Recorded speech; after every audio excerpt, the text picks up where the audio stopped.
tienen idea de cuánto me alegro al saludarles esta noche. Dios ha sido bueno y hasta aquí nos ha ayudado, y por fe sabemos que no dejará de hacerlo. Oremos. Doy gracias a Dios porque se ocupa de nosotros y estamos seguros al decir como el rey David, en versículo 8 del Salmo 16, sé que el Señor siempre está conmigo.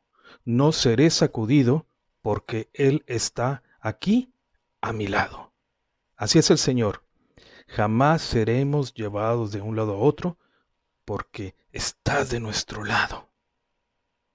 Gracias, Señor, porque tu palabra es verdad. Bendícenos a leerla y exponerla. Hermanos, habrán notado que en redes sociales y medios de información se comparte mucho acerca del distanciamiento social o dicho así, hashtag quédate en casa. También se habla mucho de la esperanza de tantos en la medicina y de la desesperanza de otros que le echan la culpa de la situación a los gobiernos y emiten tantas críticas infundadas. A nosotros, que formamos parte del cuerpo de Cristo, la Iglesia, nos toca estar contentos. El experto en sufrimientos, el apóstol Pablo, dice a los olivos y al mundo, en Filipenses 4:11, pues he aprendido a estar satisfecho en cualquier situación en que me encuentre. A los creyentes en Cristo Jesús nos corresponde asumir una postura firme, sustentada en la palabra de Dios. A diferencia de otras ocasiones, debemos con nuestro ejemplo hacerle notar por los medios disponibles a quienes no creen que no es razón para alarmarse, sino para confiar en Dios. A los creyentes Dios nos manda a estar contentos, aún en el encierro, aún con la dificultad que para algunos podría suponer estar en casa, porque los niños y jóvenes se inquietan y porque siendo honestos, deseos de salir no faltan luego de 2 semanas.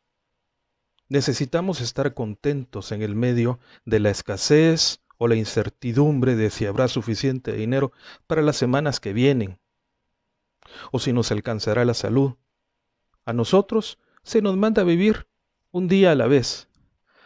Así que nos toca, con excepción de aquellos que deben salir a trabajar, estar en casa y estar tranquilos, satisfechos, conformes, agradecidos con el Señor, bendiciéndole y rogándole por quienes permite se ocupen del gobierno del país y quienes velan por nuestra salud y seguridad, producen, procesan y trasladan alimentos e insumos de salud. Además, nosotros estamos en casa, en familia, y las familias de los hijos de Dios están fundadas en la roca inconmovible de los siglos. ¿No les parece que hay razones suficientes para dar gracias a Dios? Y debemos entonces orar con acción de gracias y súplica, porque esto le agrada a Dios.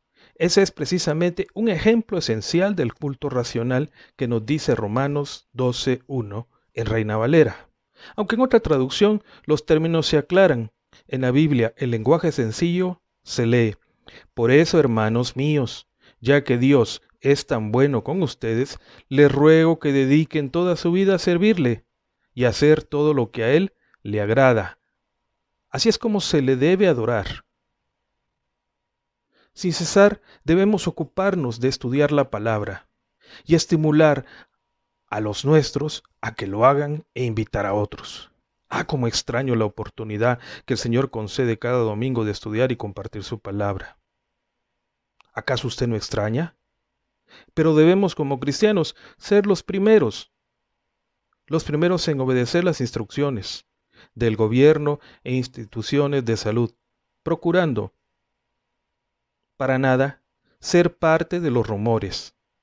Esto es algo importante y debiera ser prioritario para los cristianos señalar a otros cuando son parte de los rumores, muchos de ellos en estos días tan malintencionados. La Biblia nos manda a respetar a las autoridades porque fueron puestas por Dios. Al momento no me he enterado que alguien que esparce rumores o critica proponga alguna solución. ¿Usted sí?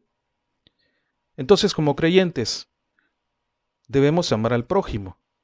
Este es un mandato de Jesús que pesa mucho, aun cuando no hay crisis, y ahora que vivimos entre el miedo de muchos, sí que pesa más. A nosotros nos corresponde hablar del amor y el temor reverente a Dios. Muchos necesitan escuchar de Jesús. Mientras la crisis rebasa a la mayoría de las personas, Dios está afirmando a los creyentes. La afirmación la realiza el Espíritu Santo, llenándoles con certeza en el corazón, porque el brazo del Señor no se ha acortado, y que se ocupa, sin excepción, de los que están a su lado. La afirmación en Cristo es precisamente para recordar a los creyentes, como dice el apóstol Pedro, que hemos de dar razón de nuestra esperanza, y como dijo el apóstol Pablo, ay de mí si no predico. Porque Dios atrae a quienes serán salvos, pero ellos necesitan enterarse, y nosotros los creyentes somos responsables que escuchen lo dicho en Juan 3:16. Porque de tal manera amó Dios al mundo que ha dado a su único Hijo para que todo aquel que en Él cree no se pierda, mas tenga vida eterna. Los creyentes fuimos rescatados, pero los no creyentes hoy en día están desesperados. Y conforme pasen los días será mayor su incertidumbre y ansiedad. Necesitan enterarse que Dios les ama, que odia su pecado, pero a ellos los ama y que pagó el precio que debía por rescatarles de la perdición. Necesitan enterarse que lo que ahora ocurre es una advertencia, que aún hay tiempo para ir a Dios, que todavía se le puede encontrar, que aún responde. Debemos hablarles de Cristo, porque a los creyentes se nos encargó reconciliar al mundo con Dios. No es el tiempo para ser parte de las novelerías o historietas que muchos difunden. Es tiempo de entregar el mismo mensaje de esperanza, el de siempre. Los no creyentes deben saber que todo estará bien. Claro, si vuelven su mirada a Dios, todo estará bien. Deben enterarse que hay esperanza. Así como dice Juan 3:17, porque no envió Dios a su Hijo al mundo para condenar al mundo, sino para que el mundo sea salvo por él. La esperanza es ineludible, es la gran oportunidad de la vida y además es gratis. No deben hacer nada, solo atender al llamado de Dios. También deben enterarse que al rechazar a Cristo, Dios castiga.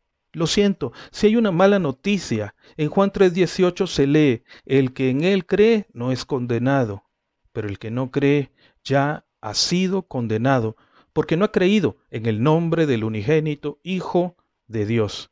Vamos, iglesia, es tiempo que muchos se enteren que Dios les ama. Asimismo, nosotros estamos contentos porque confiamos en Cristo Jesús. Estemos en calma. La Biblia dice en Mateo 11:28, vengan a mí todos los que están cansados y llevan cargas pesadas y yo les daré descanso. Me gusta decirlo, la orden de Dios es clara. Hay que ir a Él para descansar. Solamente alguien que desea sufrir se angustia. Jesús es nuestro descanso. Y lo repito, solamente alguien que desea sufrir, alguien desobediente, se angustia. Jesús es nuestro descanso. Lamento que para algunos niños y jóvenes este tiempo de alguna manera les significa estar perturbados por la excesiva cantidad de tareas o deberes asignados por los maestros. Les digo, pidan a Dios que les dé paciencia y no olviden que Jesús es su descanso. A las madres que ahora tienen algunas mucho más que hacer, les digo, descansen en el Señor. A los hermanos de la tercera edad, les ruego que se queden en casa, descansen en el Señor. a los que salimos a trabajar y ante el innegable hecho que a veces la casa nos queda pequeña, les digo, descansen en el Señor. Todo estará bien.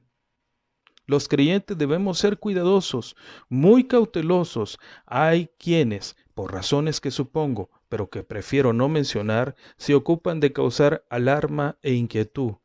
Por eso repito, debemos tener cuidado con aquellos que usan versículos de la Biblia fuera de contexto, porque aquellos que no estudian suficiente la palabra de Dios son impresionados con argumentos de hombres. No estamos a pocos días o años del fin del mundo, estamos en el medio de la gran oportunidad de amar al prójimo, compartiendo la buena nueva. Hermanos, sigamos en comunión en nuestra iglesia familiar y por este medio. Dios les bendice, Dios les guarda, a Él sea la gloria. Amén.